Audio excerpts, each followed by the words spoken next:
کیا اللہ اور اللہ کا رسول ہمیں اس بات کی اجازت عطا فرماتے ہیں کہ ہم دنیا داری کی کسی غرض کی بنا پر اپنے بھائی سے منہ موڑ لیں، اپنی بہن سے دور ہو جائیں، اپنے چچا تائے خالو ماما اور اپنی پھوپھو سے یا کسی بھی عزیز رشتہ دار سے منہ بسور کر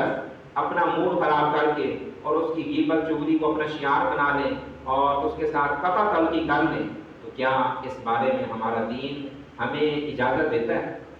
اس کا سادہ سا جواب یہ ہے کہ اس کا جواب کہ نبی پاک صلی اللہ علیہ وآلہ وسلم نے فرمایا کہ لا يدخل الجنۃ قاطع، کہ جو بندہ صلہ رحمی کے برخلاف قطع رحمی کرتا ہے اور کہتا ہے کہ میں رشتہ داری ختم کرتا ہوں، ہمارے سرائکی پنجابی میں جملہ بولا جاتا ہے اج تو بعد اساں تواڈے واسطے مار گئے تو تساں ساڈے واسطے مار گئے، یہ وہ جملہ ہے جو اللہ اور اللہ کے رسول پر ایمان رکھنے والا بندہ نہیں بول سکتا۔ حضور نبی پاک صلی اللہ علیہ وآلہ وسلم فرماتے ہیں کہ جو بندہ رشتہ داری کے اوپر کراس لگاتا ہے وہ بندہ کبھی بھی جنت میں نہیں جائے گا۔